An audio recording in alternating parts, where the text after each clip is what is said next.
সিরাজগঞ্জের কামারখন্দ ও উল্লাপাড়া উপজেলার ফুলজোর নদীর ওপর একটি ব্রিজ নির্মাণ প্রকল্প ৩ বছর ধরে আটকে আছে। এতে যোগাযোগ ব্যবস্থায় দুর্ভোগে পড়তে হচ্ছে দুই পারে ৩০টি গ্রামের মানুষদের। প্রকল্প অনুমোদন হলে কাজ শুরুর কথা জানালেন এলজিইডির নির্বাহী প্রকৌশলী। সিরাজগঞ্জ প্রতিনিধি আমিনুল ইসলামের রিপোর্ট, জানাচ্ছেন নাইমুর রহমান।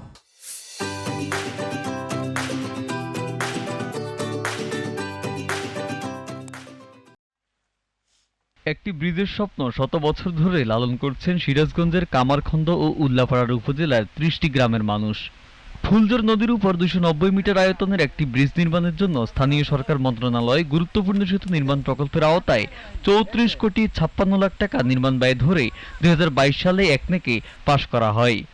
ব্রিজ নির্মাণ কাজটির দরপত্র মূল্যায়ন করে অনুমোদিত ড্রয়িং এবং লেআউট দিয়েছে প্রকৌশল বিভাগ, কিন্তু কোনো কারণে এখনো শুরু হচ্ছে না এই ব্রিজের নির্মাণ কাজ।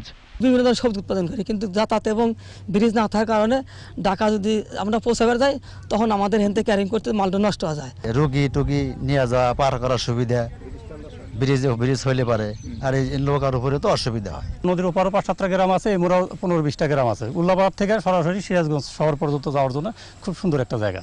আমাদের ছেলে মেয়ের পড়ানোর সমস্যা হয়, কি কষ্ট জানেন না, পারাপার নদীর পার আবাদ আনতে খুবই কষ্ট হয়।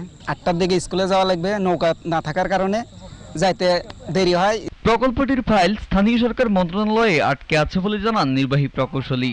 অনুমোদন পেলে আমরা ঠিকাদারকে এনওএ প্রদান করব, নোটিফিকেশন অফ অ্যাওয়ার্ড, তারপর বিধি মোতাবেক অন্যান্য ব্যবস্থা গ্রহণ পূর্বক আমরা কন্ট্রাক্ট সাইন করব ঠিকাদারের সাথে।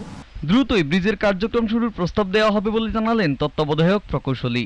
এখন যে বিষয়গুলো আছে এগুলো আমরা অথরিটির কাছে তুলে ধরব এবং টেকনিক্যাল রিভিউগুলো দিয়ে তারপরে আমরা প্রয়োজনীয় যথাযথ ব্যবস্থা নেব।